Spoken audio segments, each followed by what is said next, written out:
How we doing, Twitch? It's a guy from Disclosure here. Are you mad? And yes, I am. Thank you for subscribing. Mate, it's good to be here. It's been a long time coming.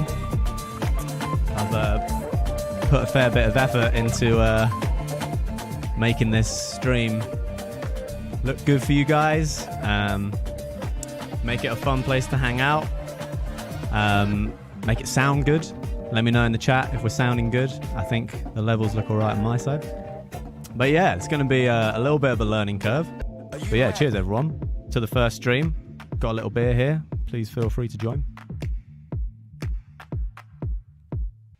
So this is my go-to template. Start of the session, brand new from scratch. Let's go. For some people, it might look a bit full already, to be honest. There's already 81 tracks live. And so, yeah, I mean, I know people who start from absolutely nothing, like they start from scratch, you know, a blank template, and they build on that.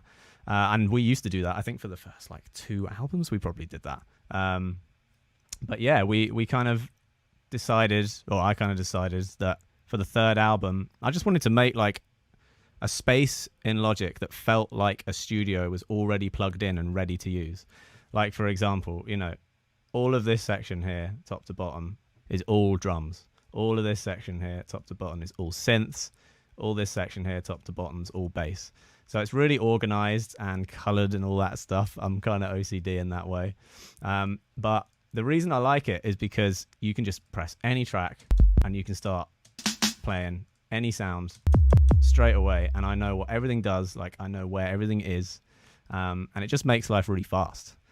What are you guys saying? Do you feel like your template holds you back? Absolutely not. I think like the opposite.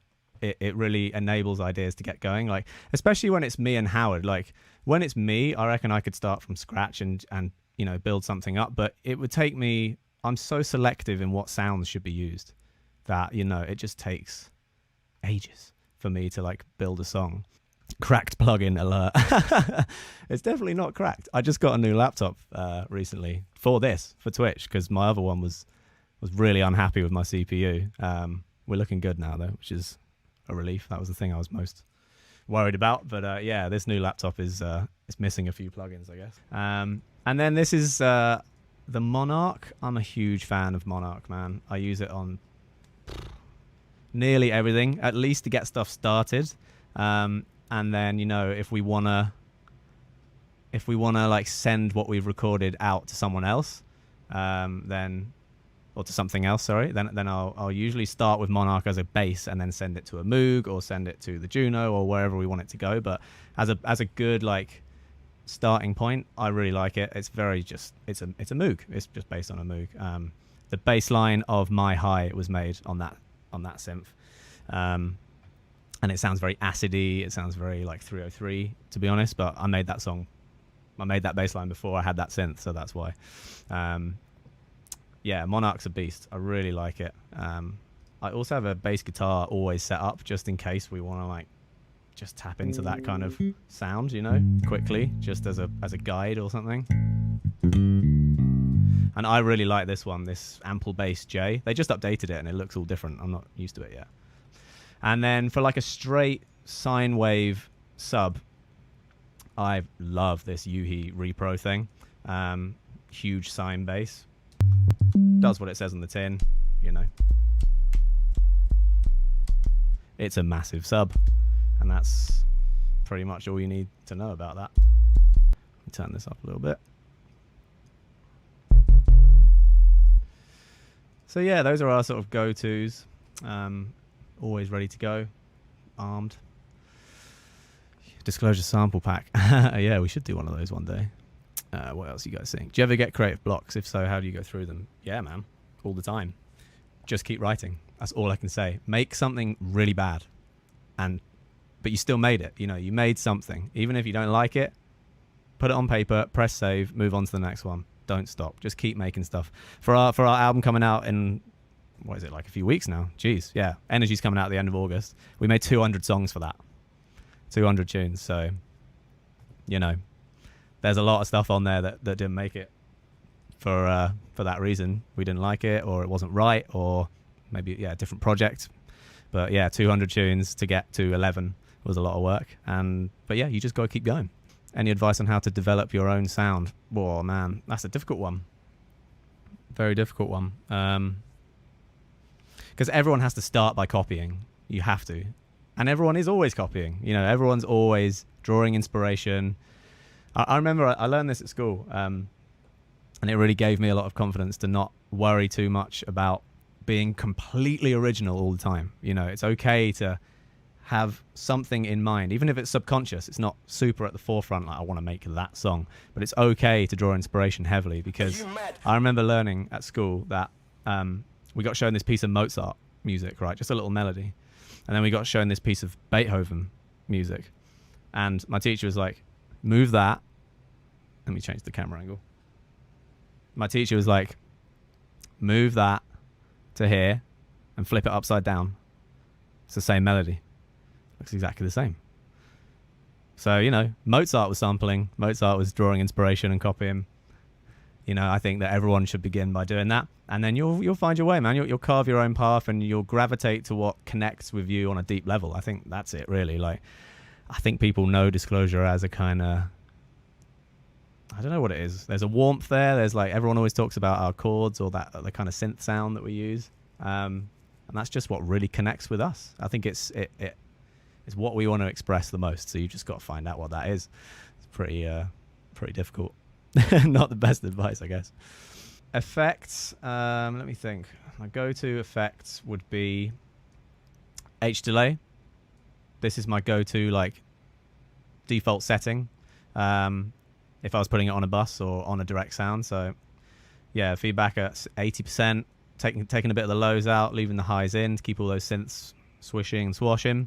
I would usually mess with the modulation, probably put it on like a 4, and then match this to whatever you're feeling. Like, that's the speed of the dip and the up and down. But yeah, I'd use a lot of H delay, which is just, you know, a tape emulation. I think it's tape. Yeah. Trust H delay implicitly. I just know how it's going to react to like everything. I do love that new Valhalla delay as well. I think it's really good for doing a little bit more like crazy stuff. Thanks for the donation. Thanks for everyone donating, by the way. This is crazy. I'm loving this. Yeah, if you want to do some way more crazy pitchy stuff, this one's the way to go. Much more experimental. It can be subtle, but for me, if I need a subtle, like, just go to H delay, like, no doubt. I just love how it can just, you set your ping pong up so easily, it's done. This one, for me, I'm still learning a little bit. But yeah, so like this stuff here, like reverse pitch, if you mess with that, and you can get some really insane effects going on. That's good fun. And then yeah, Valhalla Reverb is definitely a go-to. That's my default setting. I like the Bright Hall as a kind of go-to. I'm a little bit more of an 80s reverb guy than a 70s guy. So, you know, the 70s one is a little bit deader on the top, and it's a little bit more of like a background, you know, have it behind something, behind a vocal reverb. That would be good for a vocal, no doubt. But I'm just like a huge fan of George Michael, and growing up listening to like Jesus to a Child, where it's just the most insane reverb. Yeah, let's cook something up.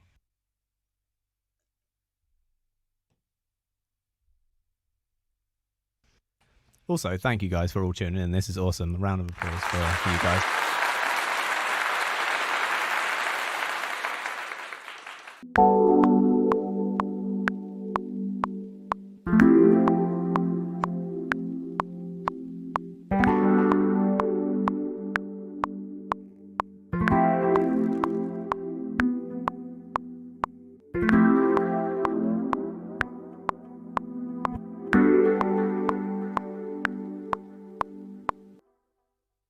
Cool, so we've got a nice little pad there on the Rhodes, which I bounced to audio because that keyscape uses so much CPU. Now we're going to do a kick. I've been using this thing a lot recently. I love this thing for making a kick. It is like a kick synth. It's got 2 layers up here for an actual sample, and then down here is like the actual shaper of the kick. Logic brought out their own one, basically the same. Bit less detailed, bit less opportunity to make it unique. but it's still a good go-to. Like, I leave it up open. It's good for 808s, just tuning an 808 really quickly. But yeah, this one I really like.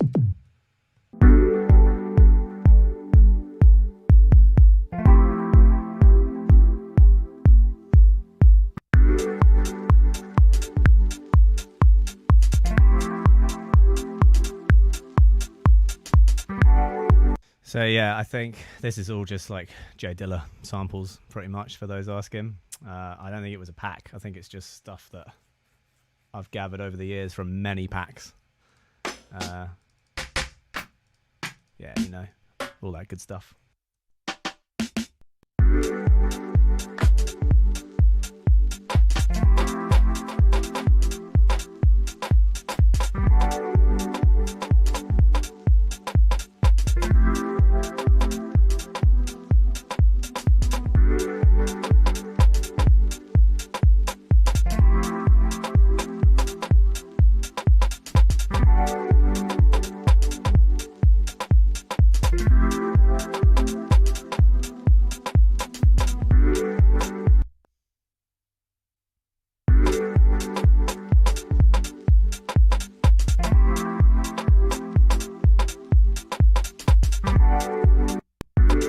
What VST am I using for my hats? Yeah, everything's battery. If I'm playing it in, like 9 times out of 10, it's battery. Yeah, so all the Dilla stuff.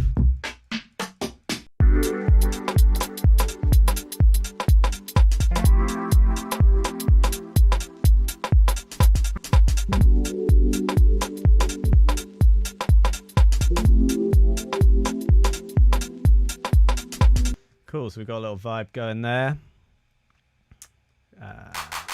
Needs a little 707 clap. So we're rocking the 303 for this one. Change it once it's in. Everyone's saying move the beer. It's safe, guys. It's all fine. Don't you worry about it. I will put it on the floor. Or just finish it. Yeah, that's a cool little idea. So now that's rolling. We record it in through the 303.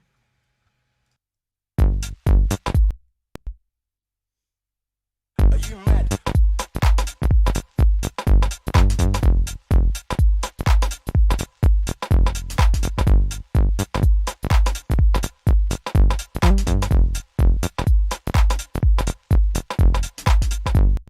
So I'll probably save that for another time, but yeah, that's a vibe.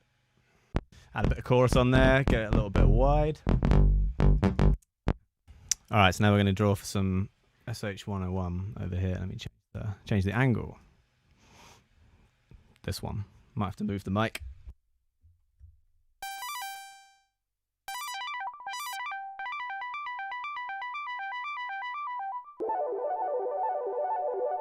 Okay, I think I got it.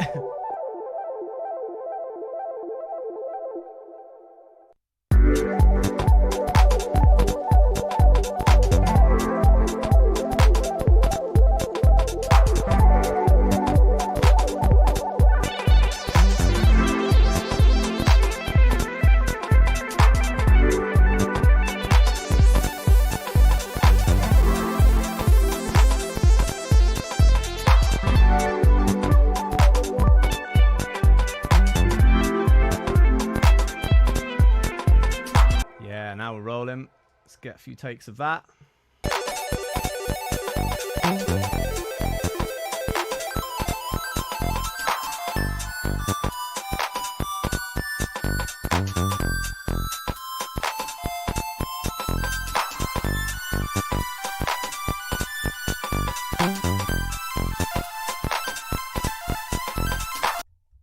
All right, I think we got some good stuff there.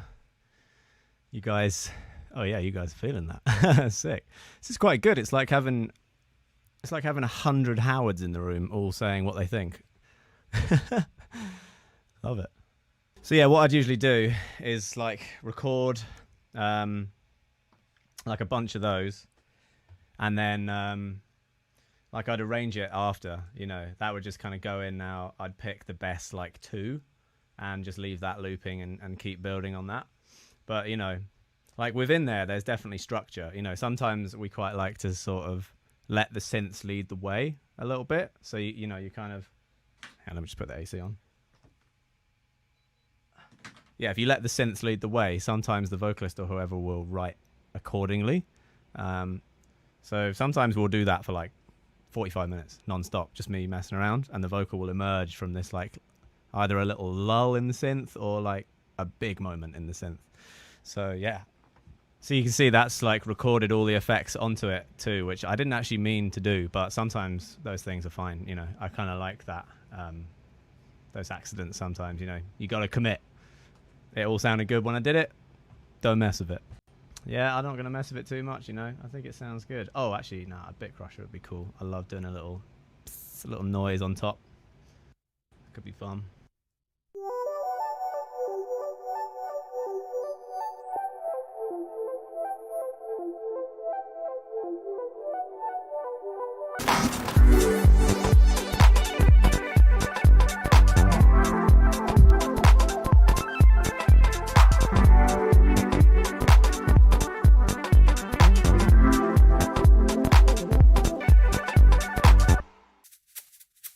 So something I love on shakers is this thing. This thing is the best at removing reverb. I know that Oxford do one as well. There's a few, but this Native Instruments one is either free or like really cheap. And for taking out the space and all the crap in the shaker you just don't need. Tambourines too. I use it all the time. It's so good. Hear this difference. So this is it bringing up all the in-betweens. And here's the other extreme.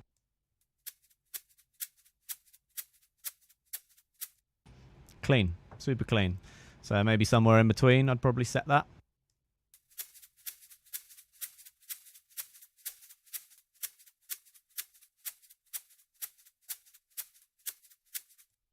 Yep.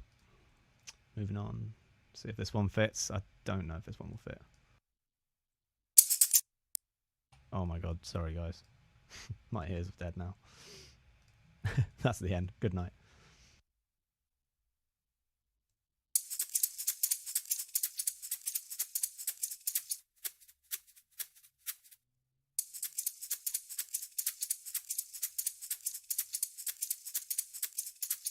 So yeah, same thing. Drag that over. And if you need, you can always have two. There you go. See? Double Transient Master. Even more control. You can add as many as you want. Here's without. Just a mess. It's not free. Oh, okay, my bad. Well, I'd recommend it. It's probably in my top, maybe not top 5, top 10 plugins though. I use it a lot.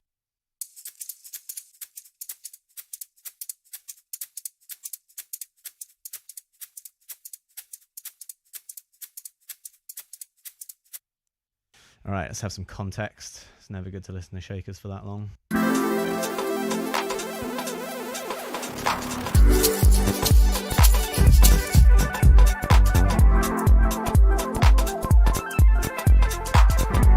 Sweet. All right, now we're going to do a little bit of... Actually, I'm going to get another beer. That's what we're going to do. I'll be right back. Actually, yeah, what do you guys want to do? Because I'm getting happy with this beat. I was thinking about putting a vocal on it, like a little chop of some kind, just a ooh, ah type thing. Everyone's saying yes. Break down my height. Yes, yes, yes. Okay, cool. I'll spend 10 minutes on a little vocal thing, and then we'll get into my high. Oh yeah, and I should probably tell you that about these things too. So I always have these on my project. It's just tape hiss and vinyl crackle. Some plugins generate tape hiss, and you got, you know, some really good ones that do vinyl now as well. But I like to just have them to begin with rolling in the background, because I don't know about you guys, but all my favorite songs have hiss, tape hiss, and vinyl noise, and they just don't feel finished. Tracks don't feel finished unless they have that bit of grit on there, a bit of noise. So I like to start as I mean to go on. And so yeah, there's rarely a Disclosure tune or any tune that I've produced that won't have a bit of hiss going on. Not always crackle, but hiss has to be there. My ears just aren't happy otherwise. So I just have this thing rolling all the time.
Yeah, I haven't warped this yet.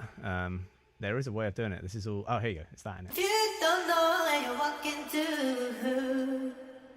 That's not how I want it, though. You don't know where you're walking to. You don't know where you're walking. To be honest, I just like to kind of record it into audio and then warp it after. So I'm just going to do that. You don't know where you're walking to.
Yeah, I'm just messing around now, but I like the vibe.